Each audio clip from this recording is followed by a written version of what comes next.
بسم اللہ الرحمن الرحیم۔ فیکٹیکل کے معزز ناظرین کو السلام علیکم۔ ناظرین محترم، روزانہ کی بنیاد پر ہم ایسے لوگوں کے پاس سے گزرتے ہیں جو کہ ہمارے سامنے ہاتھ پھیلاتے ہیں۔ ہر کسی کا بھیک مانگنے کا طریقہ الگ ہوتا ہے۔ کوئی آپ کو پڑھنے کے لیے ایک کاغذ تھما دیتا ہے اور کسی نے اپنی میڈیکل رپورٹس اپنے سامنے رکھی ہوتی ہیں، حتیٰ کہ بعض لوگوں نے تو اپنی گود میں ایک بچہ بھی اٹھایا ہوتا ہے۔ اگرچہ کچھ لوگ ان کو محض ان پیشہ ور بھکاریوں کے بھیک مانگنے کے نئے نئے طریقوں سے تشبیہ دیتے ہیں، لیکن کچھ لوگ حقیقت میں بھی ضرورت مند ہوتے ہیں۔ ایسی ہی کہانی اس شامی مہاجر کی بھی ہے۔ عبدالحلیم عطار فلسطین کا ایک باشندہ تھا۔ جب فلسطین میں جنگ نے طول پکڑا تو اس کو اپنا وطن چھوڑ کر شام کی طرف ہجرت کرنی پڑی۔ جب شام کے حالات خراب ہوئے تو اس کو شام کا شہر دمشق چھوڑ کر وہاں سے لبنان اپنے بچوں ریم اور عبدلیلہ کے ساتھ آنا پڑا۔ 2 بار بے گھر ہونے کے بعد اب اس شخص کے سامنے ایک بار پھر سے ایک نیا ملک تھا، جہاں اسے نہ تو کوئی جانتا تھا اور نہ ہی اس ملک میں اسے کوئی نوکری دینے والا تھا۔ اس کے پاس اب شام کے شہر بیروت میں اپنے بچوں کے لیے بھیک مانگنے کے علاوہ اور کوئی آپشن نہیں تھا۔ شروع میں تو اسے کچھ لوگ ترس کھا کر کچھ سکے دے دیتے تھے، جس سے یہ اپنے 2 بچوں کو 2 وقت کی یا شاید 1 وقت کی روٹی دے پاتا تھا۔ لیکن بعد میں جب شامی مہاجرین کی تعداد لبنان میں زیادہ ہوتی گئی تو لوگوں نے ان کو بھیک دینا بھی بہت کم کر دیا۔ اب یہ لوگ ایک بار پھر سے بھوک سے مرنے کے قریب تھے۔ انہوں نے کچھ پیسوں سے کچھ پینسلز لیں اور ان کو لوگوں کو فروخت کر کے عام بھکاریوں سے تو خود کو مختلف کر لیا، لیکن ابھی بھی پیٹ کی آگ بجھانا کافی مشکل تھا۔ اب عبدالحلیم عطار لبنان کی گلیوں میں ریم کو ایک ہاتھ میں اٹھا کر اور دوسرے ہاتھ میں پینسلز اٹھا کر 4 پیسے کمانے کی کوشش کرتا تھا، لیکن کسے معلوم تھا کہ اس کی زندگی کا یہ سخت وقت بہت ہی جلد تبدیل ہونے والا ہے۔ جن گلیوں میں یہ قسمت کا مارا بھکاری گھومتا تھا، وہیں پر ایک آئس لینڈ کا فوٹوگرافر اور سوشل ایکٹیوسٹ بھی اپنا مہنگا کیمرہ اٹھائے گھوم رہا تھا۔ اس کا کام شام میں موجود مہاجرین کے حالات جاننا اور ان کو لوگوں تک پہنچانا تھا۔ ایک دن جب اس نے عبدالحلیم کو دیکھا تو اس کو اس باب پر بے حد ترس آیا اور اس نے سوچا کہ مجھے اپنے فالوورز کے ساتھ اس شخص کی تصویر ضرور شیئر کرنی چاہیے۔ اس کے لیے یہ ایک روٹین ورک تھا، لیکن کسے معلوم تھا کہ صرف یہ ایک تصویر نہ صرف انٹرنیٹ کی دنیا پر ایک بھونچال مچا دے گی، بلکہ اس شخص کی زندگی بھی ہمیشہ کے لیے تبدیل کر دے گی۔ گیزر سیمونارسن نے عبدالحلیم کی تصویر بنائی اور اس کو اپنے سوشل نیٹ ورکس پر پوسٹ کر دیا۔ دیکھتے ہی دیکھتے گیزر کی یہ تصویر وائرل ہو گئی اور اب سینکڑوں کی تعداد میں لوگ گیزر سے یہ سوال کر رہے تھے کہ وہ کیسے اس بھکاری کی مدد کر سکتے ہیں۔ ان لوگوں کے سوالات کا گیزر کے پاس کوئی جواب نہیں تھا، کیونکہ اس نے محض ایک تصویر ہی بنائی تھی۔ اگلے دن سے گیزر نے اس شخص کو ڈھونڈنا شروع کر دیا۔ ایک مقامی ایکٹیوسٹ کی مدد سے ان نے اس بھکاری کو آخر ٹریک کر لیا۔ ان نے اس بھکاری کو ساری بات بتائی اور اس سے 4 باتیں کرنے کے لیے وقت مانگا۔ اگرچہ اس بھکاری کے ذہن میں تب یقیناً یہ خیال آیا ہوگا کہ میں ان کے ساتھ باتیں کرنے میں مصروف ہو جاؤں گا تو خود کو اور اپنے بچوں کو کھلاؤں گا کیا؟ خیر، وہ بادل نخواستہ ان لوگوں سے تفصیلاً گفتگو کرنے پر رضامند ہو گیا۔ اس نے گیزر کو اپنی ساری کہانی سنائی۔ تب جا کر اس شخص کو یقین آیا کہ اس کی یہ تصویر اس کی قسم پرسی کی ایک مثال تھی۔ جلد ہی گیزر نے اپنے تمام سوشل میڈیا کے فالوورز کو اس شخص کی ساری معلومات سے آگاہ کر دیا۔ گیزر نے ان تمام لوگوں کے اصرار پر اس بھکاری کے لیے چندہ جمع کرنے کے لیے ویب سائٹ انڈیگوگو پر ایک فنڈ ریزنگ کیمپین سٹارٹ کر دی۔ اس نے ان لوگوں کو ٹارگٹ دیا کہ اگر وہ مل کر اس کے لیے $5000 اکٹھے کر لیں تو اس سے یہ شخص اپنی ایک نئی زندگی شروع کر سکتا ہے۔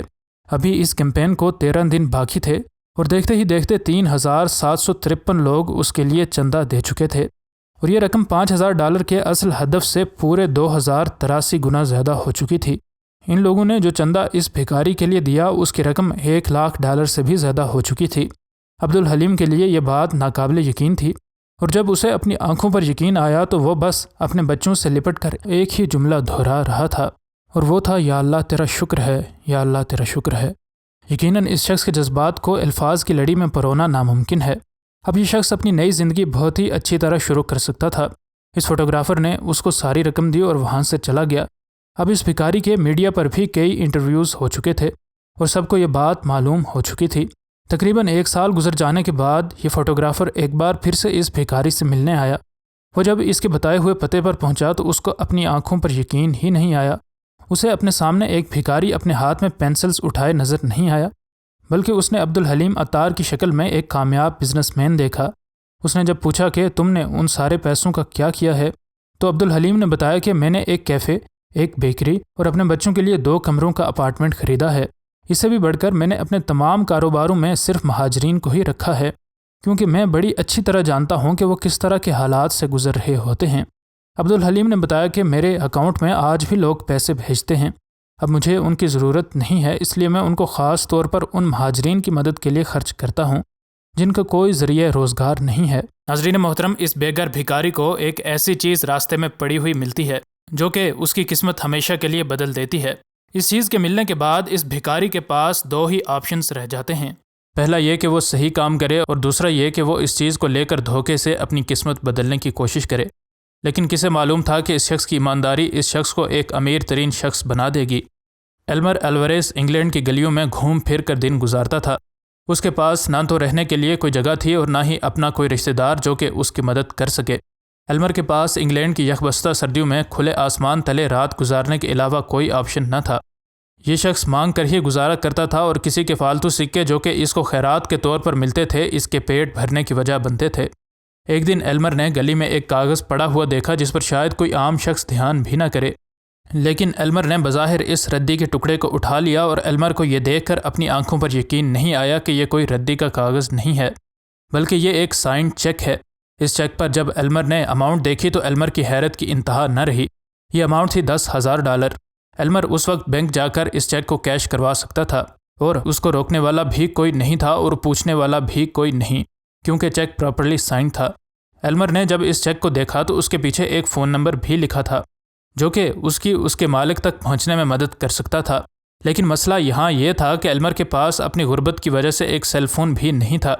ایلمر اپنے ایک دوست کو ڈھونڈنے نکل کھڑا ہوا جس کے بارے میں اس کو پتا تھا کہ اس کے پاس سیل فون ہے اور وہاں سے وہ اس نمبر پر کال کر سکتا تھا۔ اس کے دوست نے جب اس نمبر پر کال کی تو آگے سے کال ایک بہت بڑی بزنس وومن رابرٹا ہوسکی نے اٹینڈ کی۔ رابرٹا ہوسکی آؤٹ ریچ ریئل اسٹیٹ اور out reach school of real estate کی مالکن اور انگلینڈ کی ایک بڑی پراپرٹی ڈیلر ہیں۔ فون پر ایلمر کے دوست نے رابرٹا کو بتایا کہ اس کا چیک انہیں گرا ہوا ملا ہے۔ رابرٹا کو یقین نہیں آیا کہ ان نے اتنی قیمتی چیز یوں راہ چلتے گرا دی ہے، اس لیے ان نے پہلے اپنے بیگ میں ڈھونڈنا شروع کیا اور اس کے بعد انہیں یقین آیا کہ فون پر موجود شخص کی بات سچی ہے۔ رابرٹا کو یہ بات بھی بہت عجیب لگی کہ آخر کوئی اتنا اچھا کیسے ہو سکتا ہے کہ وہ اسے واپس لوٹانا چاہتا ہو۔ اس لیے ان نے فوراً سے اس شخص سے ملنے پر رضامندی ظاہر کی۔ رابرٹا اپنے کام کو ڈاکومنٹ کرنے کے لیے فیس بک پر لائیو آ گئیں۔ ایلمر کے دوست نے رابرٹا کو بتایا کہ ایلمر ایک بھکاری ہے، اور یوں رابرٹا کو اپنا بچپن یاد آ گیا۔ رابرٹا نے بھی ایسی ہی غربت دیکھی تھی، اس لیے وہ ایلمر کے جذبات سے آگاہ تھیں۔ رابرٹا اس شخص کی مدد کرنا چاہتی تھیں، لیکن وہ صرف اسے کچھ پیسے انعام کے طور پر دے کر اسے ان پیسوں کے ختم ہو جانے کے بعد ایک بار پھر سے غریب ہوتا نہیں دیکھنا چاہتی تھیں۔